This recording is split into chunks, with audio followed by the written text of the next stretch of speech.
फिर मैंने बताया था डिस्ट्रिक्ट कोर्ट होते हैं जिनको अधीनस्थ न्यायालय कहते हैं। अब तो अधीनस्थ शब्द को हटा दिया गया है।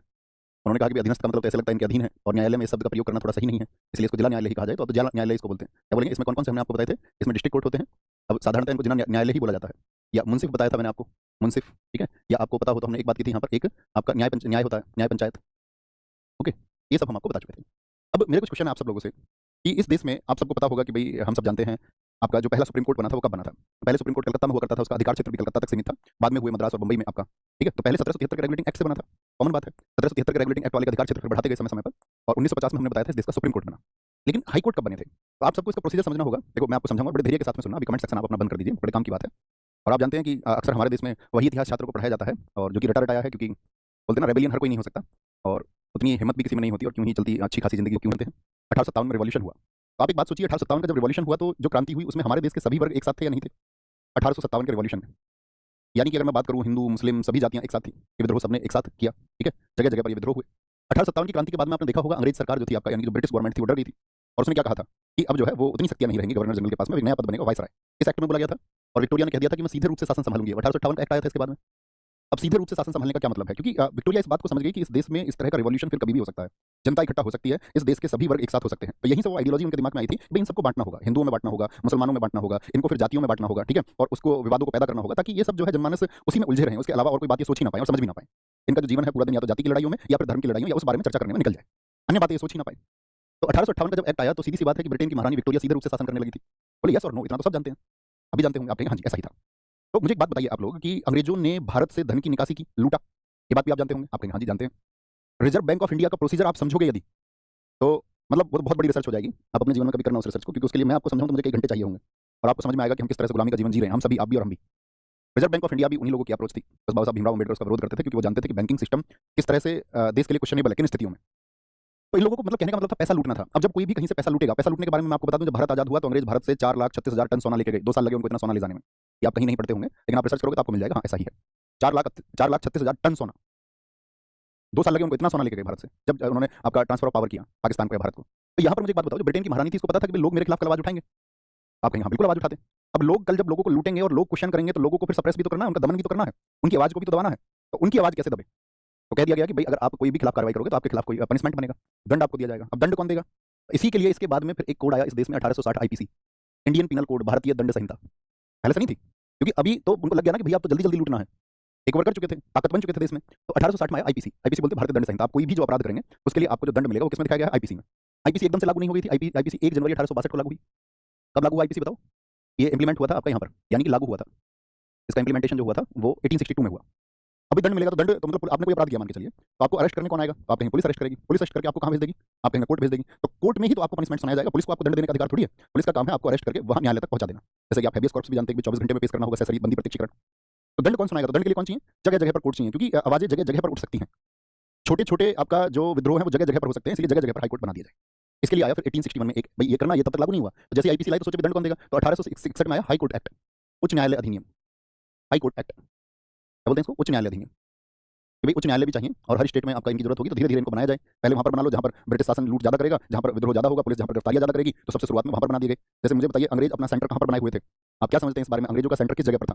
जैसे मैं आपसे पूछूं भारत का पहला हाईकोर्ट कहां पर बना, तो आप कहेंगे कलकत्ता हाईकोर्ट भारत का पहला हाईकोर्ट है। क्यों कलकत्ता में ही क्यों बनाया गया? तो आप कहेंगे भैया वेस्ट बंगाल, और वेस्ट बंगाल उस समय बड़ा प्रोस्पेरस था, आज का जो बांग्लादेश है उसी का हिस्सा था, ठीक है। दोआब का क्षेत्र था, खेती उद्योगों की दृष्टि से बहुत समृद्ध था, बहुत प्रोस्पेरस था आपका स्टेट, तो वहां पर आवाजें ज्यादा उठेंगी ना, उनका सेंटर ही वही था, इसलिए कलकत्ता में सबसे पहले उन्होंने हाईकोर्ट बना दिया। तो क्या बोलेंगे? उच्च न्यायालय अधिनियम ये लेके आए, और इसी के तहत फिर हाईकोर्ट बने। कहने का मतलब है कि जो लूट होनी थी, जो व्यवस्था चलानी थी महारानी विक्टोरिया को, उसके लिए उसने इस देश में हाई कोर्ट को जन्म दे दिया कि भैया हाई कोर्ट आपका बनेंगे, और सभी जगह जहां जहां पर फिर जैसे जैसे उन लोगों का शासन बढ़ा, उनको लगा कि यहाँ आवाजें ज्यादा उठ सकती है, तो धीरे धीरे उन्होंने हाई कोर्ट को उसी तरह बनाते गए। बात क्लियर है? कोई दिक्कत, कोई परेशानी? बात में क्या कर दिया गया है?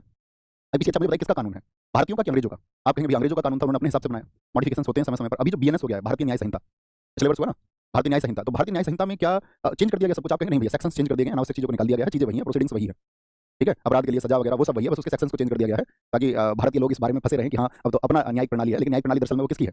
आप कहेंगे भैया वो तो वही ब्रिटेन वाली ही है, ठीक है। उसको ये बदलते भी नहीं आसानी से, यूके का बड़ा जबरदस्त रोल रहता है। कभी आपको रिसर्च करनी हो अपने जीवन में तो बैंक ऑफ यूके के बारे में करना, बैंक ऑफ इंग्लैंड के बारे में। आपको पता चलेगा कि जैसे हम कहते हैं ना mother of all banking in India is RBI, Bharat के सभी बैंकों की जननी कौन है? आरबीआई। लेकिन आपको पता चलेगा दुनिया के सभी बैंकों की जननी कौन है? Bank of UK. उसने कैसे लूट किया और आज भी कैसे प्रत्यक्ष रूप से वो लूट करता है, ठीक है, और कैसे सरकारें उनकी मदद करती हैं। इस बारे में बहुत लोगों ने बोला भी है, बहुत लोगों ने अपनी रिसर्च भी पेश की है, और बहुत लोगों का पता भी नहीं चला कि वो लोग कहाँ गए। तो वो बहुत बड़ा होगा आपका, दो राज्यों के लिए, एक्स और वाई दो स्टेट हैं, उन सबके लिए एक हाई कोर्ट होगा। तो आप क्या बोलेंगे? हाँ बिल्कुल होगा। तो यहाँ पर क्या होगा कि फिर वो शक्ति किसके पास होगी? तो स्टेट के पास तो हो नहीं सकती वो शक्ति, क्योंकि अगर दो राज्यों की बात हम करें, मान के चलो हम कहते हैं कि यूपी और बिहार का एक हाई कोर्ट होगा, जो कि नहीं है, बस एग्जांपल के लिए आप मानिए यूपी और बिहार का एक हाई कोर्ट, तो यूपी सरकार को भी नहीं बोल सकते क्योंकि उसमें आपका बिहार इन्वॉल्व हो गया, और बिहार को भी नहीं दे सकते क्योंकि यूपी इन्वॉल्व है। तो ये शक्ति फिर किसके पास होगी? केंद्र के पास। और केंद्र में किसके पास होगी? संसद के पास में। याद रखना, संसद के पास इसकी शक्ति है। इसको ये शक्ति रखिए, संसद देखेगी इस बात को। Parliament has the powers. Parliament, शाबाश। कई साथियों ने लिखा Delhi high court, very good. Delhi एक केंद्र शासित प्रदेश है, उसका अपना हाईकोर्ट है, जी भैया। अगर आप देखेंगे बिल्कुल है, उसका अपना हाईकोर्ट है। और कब बना था उसका हाईकोर्ट? 1966 में बना था। इलाहाबाद हाईकोर्ट बना था यूपी का 1866 में, और उसके 100 वर्षों के बाद में दिल्ली का हाईकोर्ट बना था 1966 में, 1966 में। अच्छा और सोचिए और कौन सा है? जैसे कि जम्मू कश्मीर। जम्मू कश्मीर पहले तो राज्य हुआ करता था, लेकिन 31 अक्टूबर 2019 को उसको क्या बना दिया गया था? यूटी बना दिया गया। तो जम्मू कश्मीर का भी अपना एक क्या है? हाईकोर्ट है, लेकिन उसमें लद्दाख क्षेत्र भी लगता है। जो लद्दाख यूटी हमारा, वो क्षेत्र भी वहां पर लगता है। यानी जम्मू कश्मीर एक ऐसा यूटी है जो दो यूटी को संभालता है। जम्मू कश्मीर का जो हाईकोर्ट है वो दो यूटी को संभालता है, जम्मू कश्मीर एक लद्दाख। लेकिन दिल्ली हाईकोर्ट किसको संभालता है? तो वो एक अकेला ऐसा हाईकोर्ट है जो एक यूटी के लिए है, और सिर्फ उसका अधिकार क्षेत्र कहाँ है? दिल्ली है। बात क्लियर है? बाकी तो सबके किसी न किसी और के साथ इंडल्ज है। जैसे चंडीगढ़ का आप देखोगे तो चंडीगढ़ का कहाँ पर लगेगा आपका? वो स्टेट के साथ में जुड़ा हुआ है, पंजाब के साथ में जुड़ा हुआ है। बाकी यूटी हाईकोर्ट आप देखेंगे वो किसी न किसी स्टेट से जुड़े हुए हैं। जैसे अंडमान निकोबार, वो साथी आपका वेस्ट बंगाल कलकत्ता हाईकोर्ट से जुड़ा हुआ है। लक्षद्वीप जो है वो केरल के साथ में जुड़ा हुआ है। उनको आज हम एक्सप्लेन करेंगे और दिखाएंगे। ओके, दिक्कत किस आर्टिकल में कहा गया है? तो वहां पर मैंने बताया था कोर्ट ऑफ रिकॉर्ड होने का मतलब क्या होता है? इनके जो भी आपका हियरिंग्स होती हैं, जो भी इनके डिसीजन होते हैं, निर्णय होते हैं, उनको साक्ष्य के रूप में इस्तेमाल किया जा सकता है। जैसे हाईकोर्ट के भी जो डिसीजन अक्सर हम बोलते हैं कि इस हाईकोर्ट में डिसीजन दिया गया, इस केस में दिया गया, तो हाईकोर्ट के डिसीजन भी क्या होते हैं? वो वैलिड होते हैं, और आपका जो कार्रवाई है उनमें उनको आपका रखा जाता है। ठीक है, और कभी ऐसा हुआ किसी मामले पर एक डिसीजन हाईकोर्ट का भी है और एक डिसीजन सुप्रीम कोर्ट का भी है, तो आपकी इतनी समझ विकसित होनी चाहिए कि किसके फिर आपका डिसीजन को सर्वमान्य करार दिया जाएगा, या किसके डिसीजन को फिर माना जाएगा, कि आप भी मुझे बताएं। बहुत बढ़िया जी। 129 में आपका सुप्रीम कोर्ट का अभिलेख न्यायालय बताएगा। बहुत सही, बहुत सुंदर उत्तर आपने लिखा। आर्टिकल 216 इलाहाबाद में। यानी कि देखो ये बिल्कुल जरूरी नहीं है, कई बार हम ये मान लेते हैं कि जिस प्रदेश की जो राजधानी है वहां पर हाईकोर्ट होगा, ऐसा जरूरी नहीं है। क्या यूपी की राजधानी जो है वो प्रयागराज है? इलाहाबाद की राजधानी है? तो आप कहेंगे नहीं, राजधानी तो लखनऊ है। लेकिन इतना बात याद रख लेना, अगर राजधानी में उसका हाईकोर्ट नहीं है तो उस राजधानी में उसकी बेंच जरूर होगी। यानी कि इस हाईकोर्ट की एक और बेंच कहां पर होगी? वो लखनऊ में होगी। ये जरूर होती है। ओके, तो दिक्कत समझ गए क्या प्रोसीजर है? हाँ जी समझ गए। आगे देखो, आपने जैसे कि एग्जाम देखे होंगे, एग्जाम देखा है स्टेट में क्या होता है? पीसीएस जे सुना है आपने? नहीं। जैसे एक तो होता पीएससी का एग्जाम, स्टेट पीएससी, ठीक है, ऐसी आपने परीक्षा सुनी होगी पीसीएस जे। पीसीएस जे, तो पीसीएस जे किसके लिए है? वो न्यायिक पदों के लिए है।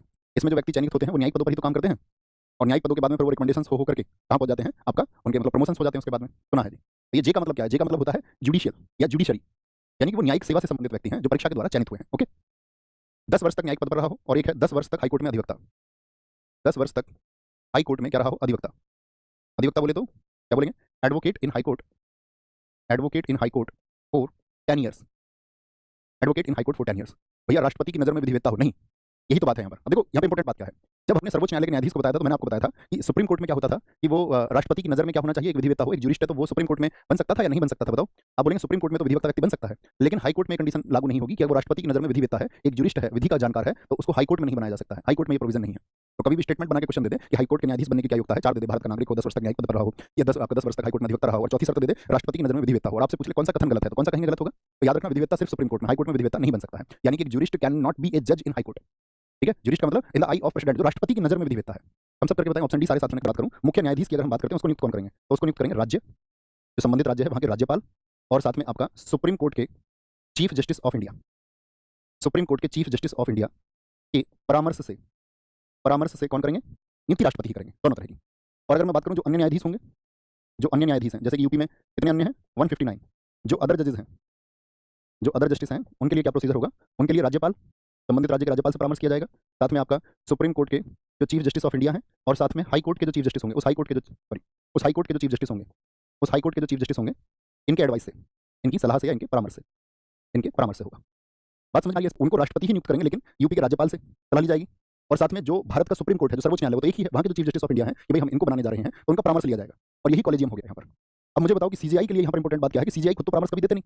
सीजीआई का परामर्श तभी माना जाता है जब वहां के अन्य 2 सीनियर जजेस से वो बात कर लें, अन्य 2 वरिष्ठ न्यायाधीश। कहाँ के? सुप्रीम कोर्ट के। इनसे हमेशा कंसल्ट करते हैं, कम से कम 2 न्यायाधीश से, अन्य 2 वरिष्ठ न्यायाधीश से क्या करेंगे? ये यहाँ पर एडवाइस लेंगे, एडवाइस फ्रॉम 2 मोस्ट सीनियर जजेस। और ये जरूरी नहीं है कि जिनका अनुभव सबसे ज्यादा हो, कोई 2 वरिष्ठ हो सकते हैं, ठीक है, जो उनकी नजर में ठीक है।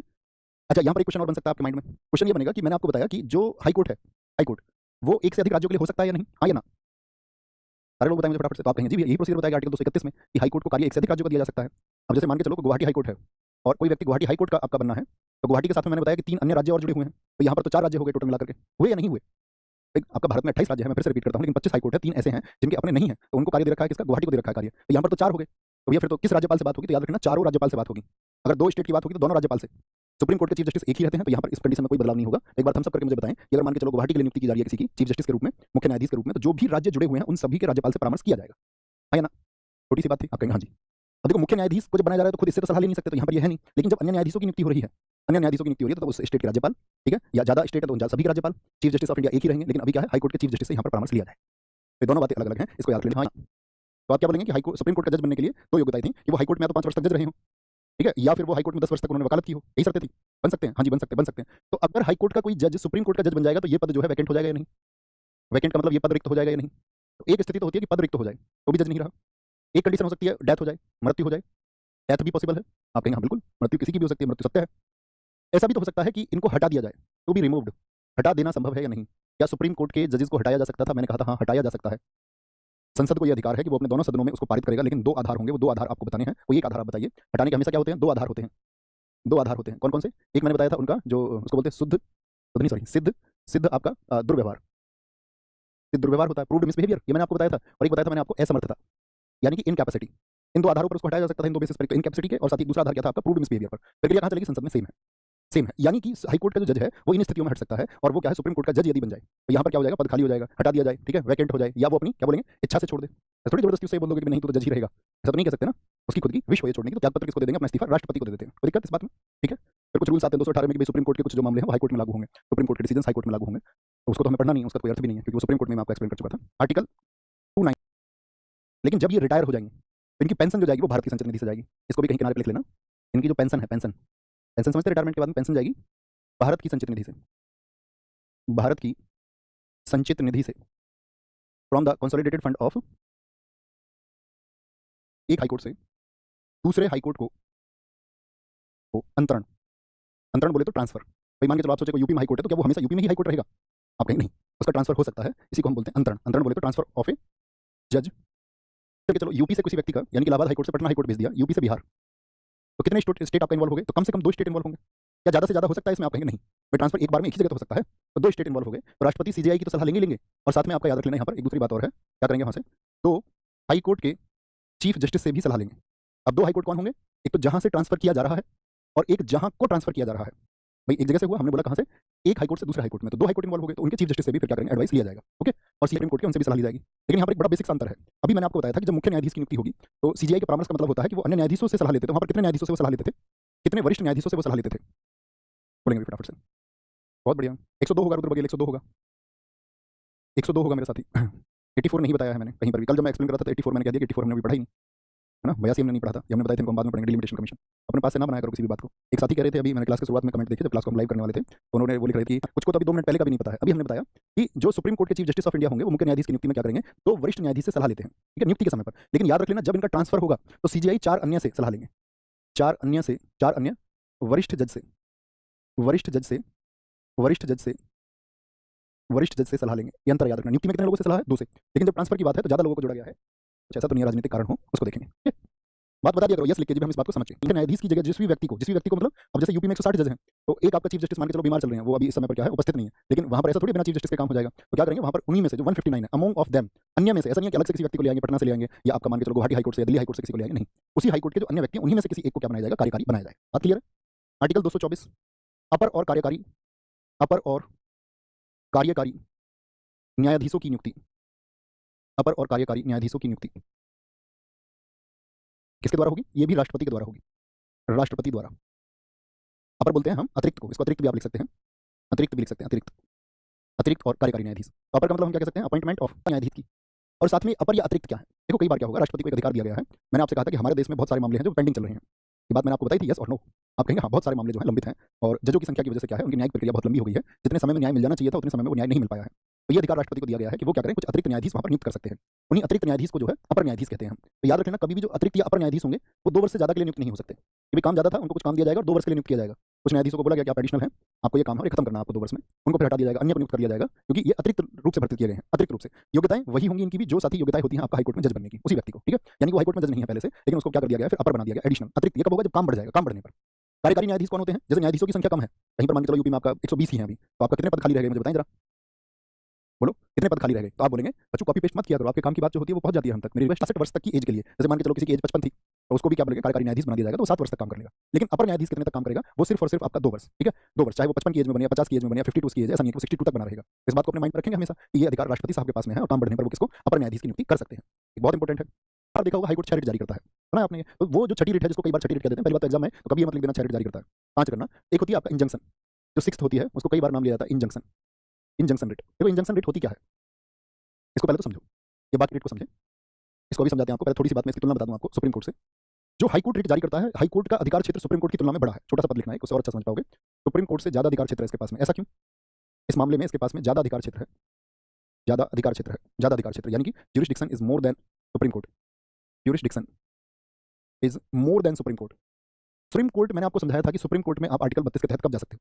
आर्टिकल 32 था, संवैधानिक उपचारों का आपका अधिकार वहां पर दिया गया था, संवैधानिक उपचारों की बात की गई थी, कॉन्स्टिट्यूशनल रेमेडीज की बात की गई थी। वहां पर आप तब जा सकते हैं जब आपके मौलिक अधिकारों का हनन हो रहा हो।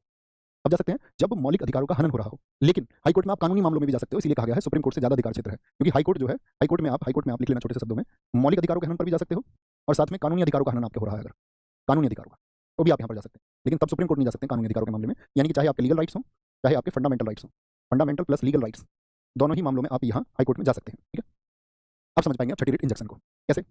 जैसे बहुत न्यूट्रल होकर समझना, कमेंट बंद कर दीजिए। हाई कोर्ट ने कोई डिसीजन दिया और आप हाई कोर्ट के डिसीजन से खुश नहीं है, उसके निर्णय से आप संतुष्ट नहीं है, तो आप कहाँ जाएंगे, कहाँ अपील कर सकते हैं आप? या मान के चलो जैसे डिस्ट्रिक्ट कोर्ट का कोई डिसीजन है तो आप हाई कोर्ट जा सकते हैं, यानी कि जो उससे सुपीरियर कोर्ट है वहां पर अपील कर सकते हैं। और मैंने बताया अंतिम अपीलीय न्यायालय जो है हमारे देश में सुप्रीम कोर्ट है। तो कहने का मतलब क्या हुआ कि इसके डिसीजन के खिलाफ आप कहाँ जा सकते हैं, सुप्रीम कोर्ट में जा सकते हैं। तो सुप्रीम कोर्ट क्या करेगा, आप कहेंगे कि भाई मैं इसके डिसीजन से संतुष्ट नहीं हूं, आप जानोगे कि इसके डिसीजन को क्या बोलेंगे। अब अगर सुप्रीम कोर्ट में मामला एक्सेप्ट हो गया, इसका सुप्रीम कोर्ट में चल रहा है, तो हाई कोर्ट ने जो निर्णय दिया था उसकी कोई कीमत रही अभी, इसके डिसीजन की कोई वैल्यू रही? आप कहेंगे इसके निर्णय की कोई वैल्यू अभी नहीं रही है। ठीक है, हाँ, अगर वही सेम डिसीजन सुप्रीम कोर्ट ने सुना दिया तो वो वैल्यूएबल जो डिसीजन है वो सुप्रीम कोर्ट का है, वो मान्य होगा। ठीक है, अभी क्या है, इसके जो प्रोसीडिंग्स थी, इसको बोलते हैं जुडिशियल प्रोसीडिंग्स। जुडिशियल प्रोसीडिंग्स यानी जो न्यायिक कार्यवाही थी आपका, जो हाई कोर्ट में चल रही थी, उस पर रोक लग जाएगी। आप मुझे सिर्फ इतना बताएं, न्यायिक कार्यवाही पर रोक लगेगी या नहीं लगेगी, हाँ या ना? पर रोक लग जाएगी। आप कहेंगे जी भैया यस, न्यायिक कार्यवाही पर रोक लग जाएगी अगर आप शीर्ष अदालत के पास चले गए हैं। अच्छा, छोटी सी बात याद रखनी, शीर्ष अदालत के पास यदि आप जाते हैं तो आपका जो डिसीजन दिया था, ठीक है, कोई भी मामला से, तो फिर इंजंक्शन क्या होता है? इंजंक्शन होता है किसी एक व्यक्ति के खिलाफ। यहाँ पर क्या किसके खिलाफ होता है? जुडिशियल प्रोसीडिंग के खिलाफ होता है। जब किसी मामले पर रोक लगती है तो हाई कोर्ट के खिलाफ आप चले गए सुप्रीम कोर्ट में, तो यहाँ पर जो न्यायिक कार्यवाही चल रही थी उस पर रोक लग जाएगी। लेकिन इंजंक्शन जो मैंने बताया कि छठी रिट है हाई कोर्ट की, ये किसी एक व्यक्ति के खिलाफ होती है, इंडिविजुअल के खिलाफ, कभी भी जुडिशियल प्रोसीडिंग के खिलाफ नहीं होती, किसी व्यक्ति के खिलाफ। जैसे भैया कोई उदाहरण इसका क्या बोलेंगे, अगेंस्ट इंडिविजुअल होती है ये, और ये अधिकार दिया गया है। ऐसा अधिकार सुप्रीम कोर्ट के पास में नहीं है, हाई कोर्ट को दिया गया है अगेंस्ट इंडिविजुअल्स। जैसे मान के चलो, और ये दोनों तरह की होती है, पॉजिटिव नेगेटिव। जैसे आपके खेत पर किसी ने कब्जा कर लिया है, मान के चलो, तो आपके खेत पर जो कब्जा किया है किसी ने इंस्टेंट, आपको वो कब्जा खाली कराना है, तो आप कहाँ जाएंगे? कोर्ट। आप कहेंगे जी ये देखिए मैं इस जमीन का मालिक हूँ और मेरी जमीन पर इस व्यक्ति ने कब्जा कर लिया है, कब्जा कर लिया है। तो वहां पर जो हाई कोर्ट है वो इंजंक्शन रिट जारी करता है। इंजंक्शन रिट स्टे नहीं है। अगर आप हाई कोर्ट से सुप्रीम कोर्ट गए थे, सुप्रीम कोर्ट ने न्यायिक कार्यवाही पर जो रोक लगाई उसको बोलते हैं स्टे। क्या बोलते हैं उसको? आपने अक्सर एक शब्द सुना होगा कि वहां उसको सुप्रीम कोर्ट से स्टे आ गया है, या हाई कोर्ट भी स्टे देता है, लेकिन हाई कोर्ट स्टे देगा आपका किसी एक व्यक्ति के खिलाफ नहीं। जुडिशियल प्रोसीडिंग पर जो रोक है वो स्टे है। और अगर किसी एक व्यक्ति के खिलाफ कार्रवाई के लिए, मान के चलो आपका कोई काम नहीं करने दे रहा, आप उस जमीन के मालिक हैं, आप प्लॉट बनाना चाह रहे हैं, अपना घर बनाना चाह रहे हैं, कोई व्यक्ति ने बोल दिया आपसे आकर के कि भाई नहीं है तो मेरी जमीन है, तुम अपना कार्य इस पर रोक दो, तो आप चले जाएंगे कोर्ट कि भाई हम जो है काम करते हैं, लाठी डंडे से नहीं लड़ते हैं, गोली बारूद का इस्तेमाल नहीं करेंगे, हम कोर्ट जाते हैं। तो आप हाई कोर्ट जाएंगे और वहां पर हाई कोर्ट इंजंक्शन जारी करेगा। एक तो नेगेटिव होती है, नेगेटिव का मतलब है कि आपके जो कब्जा आपने किया था उसको बोलेगा भाई कब्जा खाली करो, आपका अधिकार क्षेत्र नहीं है। ठीक है, आपका अधिकार क्षेत्र नहीं है। या किसी से कहेगा भैया मुझे काम नहीं करने दे रहे हैं तो भाई इनका काम जारी करो, इनके काम पर रोक लगा दो, इनका काम जारी करो। तो बात समझ में आई? इंजंक्शन रिट यानी कि एक निषेधाज्ञा रिट है, इसको हिंदी में आप बोल सकते हैं निषेधाज्ञा। बात क्लियर है? ये सिर्फ हाई कोर्ट के पास में, और ये इंडिविजुअल के खिलाफ होता है, किसी एक पर्सनल व्यक्ति के लिए होता है। लेकिन जब न्यायिक मामलों पर रोक लगेगी वो स्टे होगा। बात क्लियर है? हम सब करके मुझे बताएं। यानी कि यहाँ पर देखो कोई ऐसा मामला नहीं है जो आपराधिक हो। संपत्ति का कोई विवाद है, भाई इसकी दीवार इधर लग गई है प्लॉट की, मुझे ये दीवार इधर थी, मेरा कब्जा है। या मान के चलो किसी मामले में किसी ने कोई वादा किया था कि भाई मैं आपको इतने रुपए लौटाऊंगा, कोई एग्रीमेंट था, वो एग्रीमेंट पूरा नहीं हुआ, उसने कहा कि मेरा जो लॉस हो गया यहाँ पे 5,000 का, इसकी वजह से हमारा एक कॉन्ट्रैक्ट था, इसकी वजह से मुझे 1 लाख रुपए का लॉस हो गया, वो कंपनसेशन मुझे इससे दिलाओ जी। तो ऐसे मामले जो है वो सब सुने जाते हैं। जब ऐसे मामले होंगे उनको बोलेंगे सिविल मैटर्स। ऐसे मामलों को आप क्या बोलेंगे? Civil matters. अभी उदाहरण लिखना है ऐसे कुछ सिविल मैटर्स। मान के चलो आपने कैटरीना कैफ से बोल दिया भाई आपको जो है हमारे लड़के की शादी में आकर के डांस करना है, और कैटरीना कैफ ने करार कर दिया, आपने अपने दोस्तों को कार्ड पर भी लिखवा दिया कैटरीना कैफ डांस करेगी और आकर के आप सब देखना मुजरा। तो अब मान के चलो लास्ट टाइम पे कैटरीना नहीं आई, तो बहुत सारे तो बुढ़े बुढ़े डांस देखने के लिए आए थे कैटरीना का। ठीक है, देखा तुमने, वो ज़्यादा देखते हैं, रुचि लेते हैं इस चीज़ में ज़्यादा। अब वो नहीं आई तो वो कॉन्ट्रैक्ट ब्रेक हो गया, ब्रीच हो गया। अब उसके लिए आप कहाँ जाएंगे कि भाई ऐसे ऐसे मेरी बात हुई 3 से 4 करोड़ में और उन्होंने एडवांस ले लिया था मुझसे 50 लाख रुपए, 50 लाख रुपए एडवांस ले लिया लेकिन ये नहीं आई। या कोई मान के चलो जरूरी नहीं है कैटरीना, कोई हास्य कलाकार आपको बुलाना था, थोड़ा संवेदन होकर सोच लो। कोई आपको मान के चलो कपिल शर्मा को आपने बुक कर लिया कि भाई आगे तुम्हें जो है हंसी मजाक करना अपने यहाँ प्रोग्राम में, आ जाते हैं सब। ऐसा नहीं है, आपने देखा होगा आप सलमान खान से डांस करवा सकते हो, सैफी में अखिलेश यादव जी ने करवाया सारे लोगों से, तो ये लोग आ जाते हैं क्योंकि उनको उसके लिए काम करना है। तो ऐसे मामले कहाँ जाएंगे? वो सिविल मैटर्स हो जाएंगे, सिविल मैटर्स। लेकिन सेशन से क्या मतलब है? सेशन से मतलब होता है सत्र का मतलब होगा, ये फौजदारी मामले होते हैं। जैसे आप बड़े बुजुर्गों को कभी कहते हुए सुनोगे कि भैया उसके साथ फौजदारी हो गई, यानी एक मामला उसका सेशन कोर्ट में फंस गया। उनके कहने का मतलब ये है फौजदारी मामले या आपराधिक मामले होते हैं। आपराधिक मामले यानी कि क्रिमिनल मैटर्स। क्रिमिनल मैटर्स में कोई एक अपराध आप लिखें, आप क्या समझते हैं क्राइम से? आपकी समझ और विकसित होगी। जैसे हम कह सकते हैं हत्या का मामला है, मर्डर का कोई मामला है, लूट का कोई मामला है, रॉबरी हो गई आपका, ठीक है, लूट डकैती आपका, चोरी, रेप केस है कोई, उस तरह की जो सारी चीजें हैं आपका, वो किस में जाएंगे? तो वो सब जाएंगे फौजदारी मामलों में। ठीक है, अब जज ऐसा नहीं है, इन सब के लिए अलग अलग है। जज एक ही होता है। क्या बोलेंगे? जज एक ही होता है। जज एक ही होता है मतलब क्या है कि भाई आपको आपके साथ कौन सा मामला होगा आपको थोड़ी पता है कौन सा मामला होगा। समय पे क्या हो जाएगा? सिविल जज हो जाएगा। और जब आप इस मामले के लिए जाएंगे तो सुनवाई वही करेगा, और वो उस समय पे क्या कहलाएगा? क्या बोलेंगे? तो आप जाओगे कोर्ट में, वही जज आपका उस समय पे क्या हो जाएगा, सिविल जज हो जाएगा। और जब आप इस मामले के लिए जाएंगे तो सुनवाई वही करेगा, और वो उस समय पे क्या कहलाएगा, वो सेशन जज कहलाएगा। बात क्लियर है? बात क्लियर है? बताइए एक बार फटाफट से, सारे लोग बोले, सारे लोग। अभी ये क्या करेंगे, जैसे मैंने बताया सत्र न्यायाधीश तो कोई भी सजा सुना सकते हैं, कोई भी का मतलब भैया क्या मृत्युदंड दे सकते हैं, हाँ, क्या आजीवन कारावास दे सकते हैं, हाँ, लेकिन जो एडिशनल है ये मृत्युदंड नहीं दे सकते, मृत्युदंड नहीं दे सकते, इसको कट कर देना है। आजीवन कारावास, लाइफ इंप्रिजनमेंट या डेथ सेंटेंस, आजीवन कारावास क्या दे सकते हैं आप, कहेंगे नहीं। उसको छोड़ करके बाकी चीजें, जुर्माना कोई भी सुना सकते हैं, आपको इतने का जुर्माना होगा, 5 लाख का, 10 लाख का, कोई भी, ये कोई भी सजा दे सकते हैं। इसके बाद में तीसरे नंबर के होते हैं आपका, ऊपर कर सकते हैं ना ऐसे, हाँ ठीक है। इसके बाद में तीसरे नंबर के होते हैं राज्यपाल, इसको करते हैं, संबंधित राज्य होगा जिस राज्य का है, राज्यपाल हमेशा करेंगे। कौन? राज्यपाल करते हैं, और हाईकोर्ट की सलाह से, यहाँ के सारे कार्य हाईकोर्ट की सलाह से होंगे, हाईकोर्ट के नियंत्रण में, इसलिए मैंने आपसे बताया। कौन करेंगे? गवर्नर, गवर्नर करते हैं by the advice of high court, लिख लिया। कौन व्यक्ति बन सकता है जिला न्यायाधीश? जिसको 7 वर्ष तक का, 7 वर्ष का न्यायिक अनुभव हो। न्यायिक अनुभव क्या बोल सकते हैं उसको, ऐसे बोल दो, 7 वर्ष तक हाईकोर्ट में अधिवक्ता हो। हाईकोर्ट में क्या हो वो आपका अधिवक्ता, या भैया डिस्ट्रिक्ट कोर्ट में हो सकता है, हाईकोर्ट मत लिखो, सॉरी इस बात में हम गलत हो जाएंगे, क्योंकि हम डिस्ट्रिक्ट कोर्ट की बात करें, तो आप लिख लें सिर्फ 7 वर्ष तक अधिवक्ता, इससे ही बात बन जाएगी।